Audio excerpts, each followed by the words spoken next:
আজি আপোনালোকলৈ লৈ আহিছোঁ মই এটা নতুন ৰেচিপি এনেকৈ মই লৈ লৈছোঁ কচু দি মই আজি আপোনাক এই মাছৰ মাথা দি আপোনালোকক সকলোকে মই বনাই দেখুৱাম আজি কেনেকৈ বনাইছোঁ মই সকলোখিনি আপোনালোকৰ লগত শ্বেয়াৰ কৰিম অসমীয়া খাদ্য কচু কেনেকৈ বনাম আজি সেইখিনি আপোনালোকক মই দেখুৱাম আপোনালোকে সম্পূৰ্ণ ভিডিঅ'টো চাব আৰু চাই কেনেকৈ পালে মোক কমেণ্ট কৰি জনাব আৰু মোৰ এই ৰেচিপিটো চাই যদি আপোনালোকৰ ভাল লাগে তেতিয়াহ'লে প্লিজ এটা সাবস্ক্ৰাইব কৰিব লগতে এটা লাইক কৰিব আহক এটা দেৰি নকৰি আমি ৰেচিপিটো আৰম্ভ কৰোঁ প্ৰথমে মই এতিয়া এনেকৈ মাছখিনি ধুনীয়াকৈ সানি ল'ম হালধি আৰু নিমখ প্ৰথমে দি আছোঁ মই এনেকৈ নেমু টেঙা দিব লাগে নেমু টেঙা দিলে মানে এই মাছৰ যিটো এটা গোন্ধ থাকে এই গোন্ধটো একেবাৰে নোহোৱা হৈ যায় আৰু মাছ কেতিয়াও তলত কেৰাহীত ভাজি থাকোঁতে তলত নালাগে সেইটো কাৰণে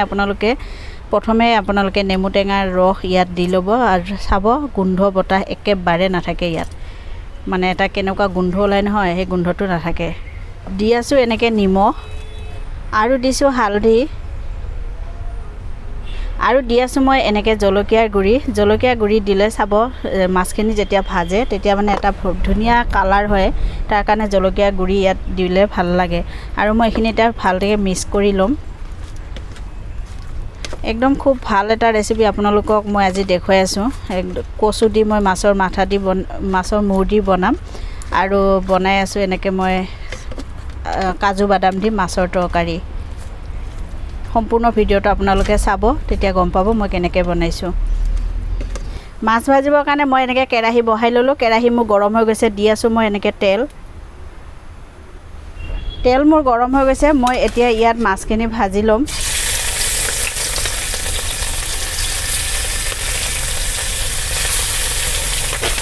এনেকৈ মোৰ মাছখিনি ভজা হৈ গ'ল চাওক মই এতিয়া এইখিনি মাছখিনি নমাই ল'ম আৰু তৰকাৰী মাছ বেছিকৈ ভাজিব নালাগে অকণমান খালি ভাজিব লাগে বেছি ভাজিলে তৰকাৰীখিনি খাই ভাল নালাগে এনেকৈ মই মাছখিনি সম্পূৰ্ণ ভাজি ল'লোঁ ভাজি মই এইখিনি নমাই ল'লোঁ আৰু মই একেখন কেৰাহীতে এনেকৈ একে তেলতে মই এই তৰকাৰীখিনি বনাই ল'ম আৰু এনেকৈ মই দি আছোঁ এটা শুকান জলকীয়া জানেনে যিখিনি তেলত আপোনালোকে মাছখিনি ভাজিছে এই তেলতে যদি তৰকাৰীখন বনোৱা যায় মানে তৰকাৰী সোৱাদেই মানে বেলেগ হয় আৰু দি আছোঁ মই অকণমান কালি জিৰা আৰু এইটো কাৰণে মই আপোনালোকক এই তেলতে ভাজি দেখুৱাই আছোঁ বা বনাই দেখুৱাই আছোঁ আৰু দি আছোঁ মই এনেকৈ অকণমান পিঁয়াজখিনি মই অকণমান ভাজি ল'লোঁ ইয়াৰ পৰা যেতিয়া কেঁচা গোন্ধটো যোৱালে মই এইখিনি ভাজি ল'লোঁ পিঁয়াজ মোৰ ধুনীয়া ৰঙচুৱা হৈ গৈছে আৰু মই দি আছোঁ এনেকৈ ইয়াত মই পিঁয়াজ আৰু জলকীয়া মই ইয়াত পিচি লৈছিলোঁ এইখিনি মই দি লৈছোঁ বেছি ইয়াত বস্তু দিয়া নাই আৰু বেছি বস্তু ইয়াত নিদিওঁ মই আদা আৰু নহৰু ইয়াত ব্যৱহাৰ নকৰোঁ আপোনালোকে দিলে দিব পাৰিব এইখিনি মই কেঁচা গোন্ধ যোৱালৈকে অকণমান ভাজি ল'ম এতিয়া মই গুড়া মছলাখিনি আপোনালোকক মই দেখুৱাই আছোঁ চাওক ইয়াত মই 2 চামুচ লৈ লৈছোঁ গোটা জিৰা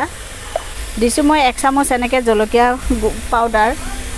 শুকান জলকীয়াৰ গুড়ি আৰু দিছোঁ মই এনেকৈ হালধি পাউডাৰ এতিয়া মই এইখিনি পানী দি ধুনীয়াকৈ মিক্স কৰি ল'ম এনেকৈ মিক্স কৰি দিলে তেতিয়া মানে ভালকৈ হেৰি হৈ নাযায় তেলত মানে জ্বলি নাযায় সেইকাৰণে মানে এনেকৈ ধুনীয়াকৈ আগে মিক্স কৰি দিব লাগে আৰু তৰকাৰীৰ সোৱাদো এটা ভাল হয় এনেকৈ মই ধুনীয়াকৈ মিক্স কৰি লৈছোঁ আৰু মোৰ এফালে মছলা ভজা হৈ গৈছে মছলা ভজা হৈ গ'ল আৰু মই এইখিনি যে মিক্স কৰি ৰাখিছিলোঁ এইখিনি মই ইয়াত এতিয়া দি দিছোঁ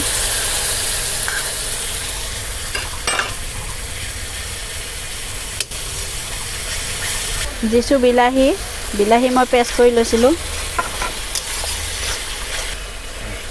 মছলা ভজা হৈ গৈছে দি আছোঁ মই অকণমান চেনি দিলে খাবলৈ ভাল হয় সোৱাদ হয় এটা বঢ়িয়া মানে ধুনীয়া সোৱাদ হয় আৰু মই ইয়াতে দি আছোঁ কাজু বাদাম আৰু মগজ এনেকৈ মই পিচি লৈছিলোঁ এইখিনি মই দি আছোঁ কাজু বাদাম আৰু মগজ লৈ আপোনালোকে মিক্সিত পিচি ইয়াত ব্যৱহাৰ কৰিব পাৰিব মছলা ভজা মোৰ ধুনীয়া হৈ গ'ল চাওক আৰু ধুনীয়া ইয়াৰ পৰা তেলখিনি ওপৰলৈ উঠি আহিছে আৰু চেনি দিলে মানে মই কৈছিলোঁ যে ইয়াত সোৱাদ হয় আৰু চেনি দিলে আৰু এটা হয় মানে ইয়াত কালাৰটো ধুনীয়া হয় দেখিবৰ কাৰণে তৰকাৰী কালাৰ এটা ধুনীয়া ওলায় আৰু মই দি আছোঁ এনেকৈ 2 বাটি পানী মই বেছি ইয়াত মানে তৰকাৰীখিনি বেছি পানীয়ে নকৰোঁ অকণমান গ্ৰেভি কৰিম তাৰ কাৰণে মই পানী অকণমান কমাই দিছোঁ আপোনালোকৰ যদি পাতল লাগে তেতিয়াহ'লে আৰু পানী দিব তৰকাৰী মোৰ ধুনীয়া উতলাই গৈছে চাওক মই দি আছোঁ দুটা তেজপাত আৰু মই দি আছোঁ এনেকৈ নিমখ আপোনালোকৰ নিমখ যিমানখিনি পচন্দ সিমানখিনি দৰকাৰ আপোনালোকে সিমানখিনি দিব মই দি আছোঁ মোৰ জোখত এতিয়া মই মাছখিনি দি ল'ম ইয়াত গোটেইখিনি মাছ দি মোৰ এইখিনি তৰকাৰীখিনি হৈ গৈছে মই নমাই ল'ম তৰকাৰী হৈ গ'ল লাষ্টত দি আছোঁ মই ধনিয়াৰ পাতখিনি কাটি লৈ মই ধুনীয়াকৈ দি দিছোঁ এতিয়া মোৰ তৰকাৰী হৈ গৈছে আৰু তৰকাৰীখিনি চাওক এটা ধুনীয়া কালাৰ হৈছে আৰু ধুনীয়া গ্ৰেভি হৈছে দেখিবলৈ ধুনীয়া হৈছে এতিয়া মই এইখিনি গেছ বন্ধ কৰি নমাই ল'ম তাৰপিছত মই কচুখিনি বনাই দেখুৱাই আছোঁ কেৰাহী বহাই লৈছোঁ কচুখিনি বনাবৰ কাৰণে দি আছোঁ মই এনেকৈ মিঠাতেল তেজপাত দিছোঁ আৰু মই দিছোঁ এনেকৈ পিঁয়াজখিনি এনেকৈ সৰু সৰুকৈ কাটি লৈছোঁ এইখিনিৰ পৰা মই ধুনীয়া কেঁচা গোন্ধ যোৱালৈ এইখিনি ভাজি ল'ম আদা আৰু নহৰু মই পিচি লৈছিলোঁ এনেকৈ মই দি দিছোঁ তাৰ পৰা আকৌ অকণমান সময় ভাজি ল'ম কেঁচা গোন্ধটো যোৱালৈ ভজা হৈ গৈছে এইখিনি মই এতিয়া কচুখিনি ইয়াত দি ল'ম একেবাৰে সহজ এটা ৰেচিপি আপোনালোকক মই বনাই দেখুৱাই আছোঁ সকলোৱে খায় সকলোৱে বেলেগ বেলেগ ধৰণে বনাই খায় মই বনাইছোঁ আজি মোৰ অভিজ্ঞতাই দি মই আপোনালোকক বনাই দেখুৱাই আছোঁ কেনেকৈ পাইছে আপোনালোকে মোক কমেণ্ট কৰি জনাব এই ৰেচিপিখিনি চাই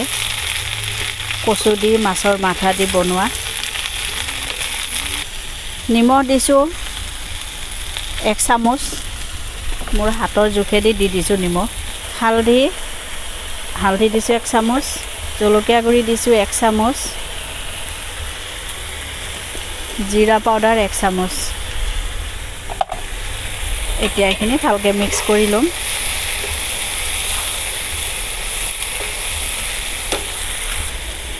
আৰু কচুৰ এই মাছৰ মাথাকেইটা দি দিছোঁ মাথাকেইটা মানে মূৰকেইটা এইকেইটা দি দিছোঁ মই ইয়াত দি মই এইখিনি ভালকৈ মিক্স কৰি ল'ম যাতে এইখিনি ধুনীয়াকৈ সিজি যায় আৰু কচুখিনিৰ পৰা ধুনীয়া পানী ওলাই আহিব ইয়াত পানী ব্যৱহাৰ কৰিব নালাগেই নিমখ দিওঁতে পানী ওলাই আহিব কচুৰ পৰা এনেকৈ মই ভাজি ল'লোঁ দি আছোঁ মই এতিয়া অকণমান চেনি আৰু দিছোঁ মই এনেকৈ বিলাহী এইখিনি দি এতিয়া ভালকৈ আকৌ মই এইখিনি ভাজি ল'ম কচুখিনি আৰু ইয়াত অকণমান পানী নোহোৱাকৈ ৰাখিব লাগিব কাৰণ পানী থাকিলে কচুখিনি খজুৱাবও পাৰে আৰু তাৰ কাৰণে মই বিলাহী দিছোঁৱে বিলাহী দিলেও অকণমান কচুবিলাক নখজুৱাই টেঙা আছে যিহেতু বিলাহীত এনেকৈ চাওক মোৰ ধুনীয়া কচুখিনি একদম সিজি গৈছে আৰু কচু একেবাৰে অকণো গোটা নাই চাওক কচুখিনি দেখিব একদম ধুনীয়া হৈছে আৰু ইয়াৰ পৰা চেণ্টটো ইমান ধুনীয়া ওলাইছে মই আপোনালোকক কেমেৰাৰ ওচৰত দেখুৱাই আছোঁ চাওক কচুখিনি দেখিছেনে কি ধুনীয়া হৈছে আৰু ইয়াৰ চেণ্টটো বঢ়িয়া হৈছে আৰু আপোনালোকে এনেকৈ বনাব একদম চিম্পুল ৰেচিপি এতিয়া কচু একদম ধুনীয়াকৈ পোৱা যায় যিহেতু তাৰ কাৰণে মই আপোনালোকক দেখুৱালোঁ আৰু মই এতিয়া এইখিনি গেছ বন্ধ কৰি নমাই ল'ম কচু মোৰ হৈ গ'ল এনেকৈ চাওক মই আপোনালোকক ধুনীয়াকৈ সজাই দেখুৱালোঁ একদম ধুনীয়াকৈ মানে বনাই যেনেকৈ দেখুৱালোঁ আপোনালোকক সজাইও তেনেকৈ দেখুৱাইছোঁ দেখিবলৈ ধুনীয়া হৈছে আৰু খাবলৈও ঠিক তেনেকৈ হ'ব আৰু এনেকৈ মই কচুখিনিও আপোনালোকক বনাই মই এনেকৈ ধুনীয়াকৈ সজাই দেখুৱালোঁ আজি মই একেবাৰে আপোনালোকৰ চিম্পুলভাৱে ৰেচিপিটো বনাই দেখুৱালোঁ আপোনালোকৰ কেনেকুৱা লাগিলে চাই মোৰ ৰেচিপিটো আপোনালোকে মোক কমেণ্ট কৰি জনাব আৰু মোৰ এই ৰেচিপিটো আপোনালোকৰ চাই যদি ভাল লাগে তেতিয়াহ'লে প্লিজ এটা ছাবস্ক্ৰাইব কৰিব আৰু লগতে এটা লাইক কৰিব মোৰ এই ৰেচিপিটো আপোনালোকে সকলো বন্ধুবিলাকৰ লগত বেছিকৈ শ্বেয়াৰ কৰিব আকৌ মই নতুন ৰেচিপি লৈ আপোনালোকৰ ওচৰলৈ আহিম আজিলৈ ইমানতে ধন্যবাদ